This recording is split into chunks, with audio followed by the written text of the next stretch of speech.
Hello guys, কি অবস্থা সবার? আশা করি ভালো। তোমাদের জন্য আরো একটি নতুন ভিডিও নিয়েছি। আর এই ভিডিওটি কি সম্পর্কে হচ্ছে চলেছে অবশ্যই তোমরা টাইটেল এবং থাম্বনেল দেখেই বুঝতে পেরেছো। তো চলো বেশি কথা না বলে আজকের ভিডিওটা শুরু করা যাক। আর আজকের গেম প্লেটা হবে সিএস র্যাঙ্কে। আর এখানে মোটামুটি আমি 80-র উপরে স্টারে আছি। তো এখানে কোনো রকমে খেলতে হবে, আর এখানে অত সহজ প্লেয়ারও পড়বে না। তো আমাদেরকে খুব ভাবে চিন্তে খেলতে হবে, আর হুইয়াটা যে করে হোক আনতে হবে। আর এখানে এম্পার সত্যি একটাকে নক করে দেওয়া অলরেডি হয়ে গেছে। তো আর একটা আসছে, তো আর একটাকে আমি নক করে দিয়েছি। তো ওই আগেরটা নিচে নেমে গেছে, ওকে ফিনিশ দেওয়ার চেষ্টায় আমি নিচে আইছি, কিন্তু এখানে রিভাইভ ক্যারেক্টার দিয়ে ও পুনরায় রিভাইভ হয়ে যায়। তো রিভাইভ হওয়ার পরে আবার ড্যামেজ দিয়ে ওকে নক করে দিই। তো নক করে দেওয়ার পরে আমার এখানে যেহেতু এইচপি ছিল না, আর আমি এমএ হিট করতে লাগে, এখানে এনিমি আমাকে মেরে দেয়। আর অপরদিকে আমি আমার টিমমেটে বলতেছিলাম যে কিলগুলো ফিনিশ দিতে, আর আমার টিমমেটগুলো এনিমিকে ফিনিশ না দিয়ে তারা তাদের মতো করে খেলতে খেলতে তারা সবাই রিভাইভ হয়ে যায়, কিন্তু আমার টিমমেটগুলো সবাই আবার নক হয়ে যায়। তো আমাদের প্লেয়ার আর একটা থাকে, আর এ নামার চেষ্টা করছে, আর নামার চেষ্টা করতে করতে নিচে নামতে ওরে নক হয়ে যায়। তো যাই হোক, আমরা এই রাউন্ডটা হেরার পরে আর এক রাউন্ডে আসি, আর এই রাউন্ডে এসে আমরা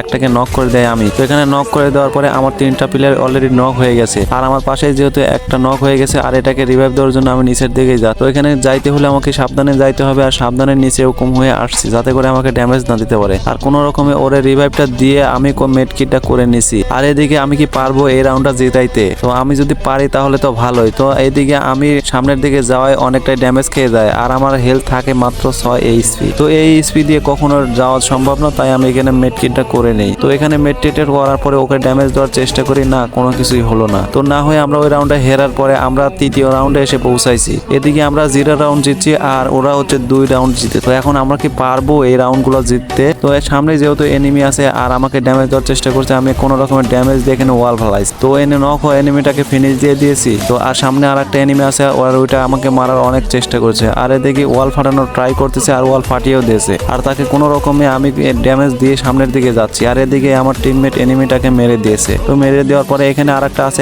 এটাকে আমি হেডশট দিয়ে মেরে দিই। তো মেরে দেওয়ার পরে যেহেতু আমাকে ফিনিশ দিতে হবে, তো আমি ফিনিশ দিয়েই নেই। বলা তো যায় না আবার এনিমি কোন দিক দিয়ে আসবে। আর বলতে বলতে আমার টিমমেট ওইটাকে নক করে দিয়ে আমরা রাউন্ডটা জিতে যাই। তো রাউন্ডটা জেতার পরে পরের রাউন্ডে এসে আমরা সামনের দিকে যাই, আর এইদিকে যাইতেই একটা এনিমিকে দেখি, তো আরেকে সাথে সাথে হেডশট দিয়ে নক করে দিই। তো নক করে দেওয়ার পরে ফিনিশটাও দিয়ে দিই। আর এই দিক দিয়ে সব শুধুমাত্র এই একটা প্লেয়ারই আসছে, আর বাকিগুলো ওই সাইডে উপরের দিকে, অর্থাৎ আমার অপোজিট সাইডে। তো ওইটাকে গুলোকে আমি পারবো মারতে, আর ইতিমধ্যে আর একটা মেরে দিয়েছে। তো মেরে দেওয়ার পরে আমি এদিকে বাইরে এসে মারার চেষ্টা করছি, আর জোনের মধ্যে এসে ওরে কোনো রকম টাচ করার চেষ্টা করছিলাম যাতে আমি কিলটা পেয়ে যাই, কিন্তু না, আমার টিমমেট ওরে মাইরা দিছে। তো ওরে মারার পরে আমার 2 রাউন্ড হয়েছে। তো 2 রাউন্ড হওয়ার পরে আমি এখানে কোনো রকমের ড্যামেজ দিছি, আর আমার এই রাউন্ডটা ভালো খেলতে হবে, কারণ আমরা 2 জন আছে আর ওরা 3 জন আছে। তো আর এইদিকে আমি ভালো খেলার কথা বলতে বলতে একটাকে নক করে দিয়েছি। তো নক করার পর সামনে আর একটা আছে, আর ওইটা আর একটা মারতে পারলে আমি মোটামুটি ভাবে খেলতে পারবো। এখনো ম্যাচটা অনেক কঠিন হয়ে আছে। তো ওরে রিভাইভ দিতে যাচ্ছে, আর এই ফাঁকে ওরে আমি হেডশট মেরে নক করে দিয়েছি। তো নক করার পরে ফিনিশও দেওয়ার চেষ্টা করতেছি, আর ফিনিশ দেওয়া দরকার, কারণ না হলে রিভাইভ দিলে আমার বিপদ হয়ে যাবে। তো আমার পিছন সাইডে যেহেতু একটা এনিমি আছে, তো ওইটাই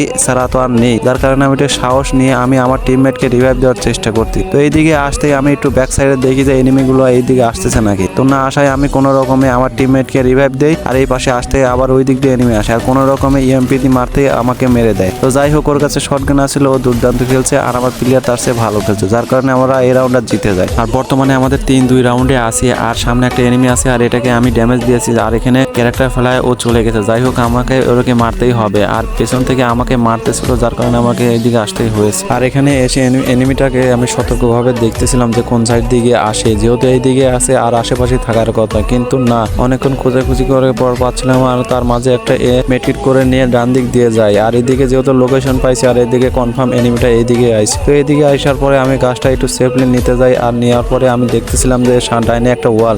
তো ওয়াল ফেলানোর পরে এনিমিটা যাচ্ছিল, আর ওকে আমি ড্যামেজ দিয়ে নক করে দিই। তো নক করার পরে আর একটা এনিমি আছে, আর এটাকে মারতে পারলে আমরা এই কঠিন ম্যাচটাকে ভুইয়া পাবো। তো যাই হোক, আমি এখান দিয়ে লাভ দিয়ে যাচ্ছিলাম। তো যাওয়ার আগে আমার টিমমেটের সাথে ফাইট নিচ্ছিল, আর এদিকে আগের কিলটা আমার ফিনিশ হচ্ছিল। দেন আর একটা প্লেয়ার থাকায় আমরা 3 জন ওর উপর গিয়ে রাশ দিই, আর রাশ দিতে আমি এই পাশ থেকে লাভ দিয়ে ওকে নক করে দিই, আর আমরা এভাবেই পেয়ে যাই আমাদের ভুইয়া। আর ভিডিওটি ভালো লাগলে অবশ্যই একটা লাইক এবং কমেন্ট করবেন। ধন্যবাদ।